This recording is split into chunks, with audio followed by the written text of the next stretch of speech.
फिर भी सफलता क्यों नहीं मिल रही? क्या प्रारब्ध क्रम और प्रारब्ध क्रम के अनुसार व्यक्ति को क्या मिलता है, कब मिलता है, कैसे मिलता है? क्या ये सभी प्रारब्ध का क्रम है या प्रारब्ध का खेल है? तो समझ नहीं आता कि व्यक्ति को बार बार कार्य करने के बाद, बार बार प्रयास करने के बाद भी सफलता क्यों नहीं मिल रही? आगे क्या करना चाहिए और क्या नहीं? इस सवाल का उत्तर बहुत गहराई से बताया और समझाया। बाहरी सफलता हमारे पूर्व जन्मों के कर्म पर बहुत हद तक निर्भर करती है। उन्होंने विद्यारण्य जी की एक कथा सुनाई। विद्यारण्य जी का उदाहरण बताता है कि प्रारब्ध जब तक नष्ट नहीं होता तब तक फल नहीं मिलता।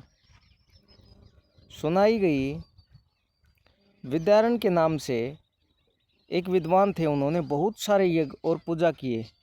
आपको उदाहरणार्थ समझाते हैं कि प्रारब्ध क्रम का खेल किस प्रकार कार्य करता है। तो वहीं पर वही कथा जो है विद्यारण्य नाम के एक विद्वान की है। उन्होंने बहुत सारे यज्ञ और पूजा किए ताकि उन्हें धन मिले और वो अपने माता पिता की सेवा कर सके, लेकिन उन्हें कुछ नहीं मिला। अंत में उन्होंने संन्यास ले लिया। तब माँ गायत्री प्रकट हुई और बोली कि तुम धन के योग्य हो, लेकिन उन्होंने मना कर दिया और कहा अब मुझे कुछ नहीं चाहिए, बस भगवान का भजन करना है। माँ ने बताया कि उनके पिछले जन्मों के 24 बड़े पापों की वजह से उन्हें धन नहीं मिला। 23 पाप यज्ञों से ख़त्म हुए और आखिरी संन्यास लेने से इनका मतलब ये है कि जब तक कर्म ख़त्म नहीं होते तब तक फल की प्राप्ति नहीं होती। तो हम ये मान लेते हैं कि हमने किसी का ये नहीं किया, वो नहीं किया।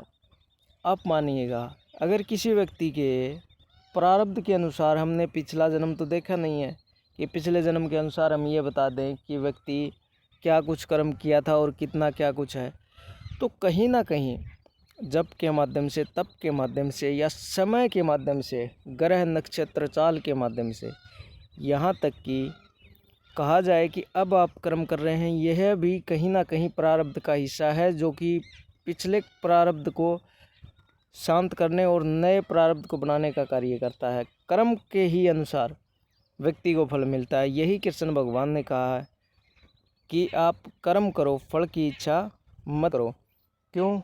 क्योंकि जो फल है वो अभी नहीं, जबकि वो आगे मिलने वाला है। और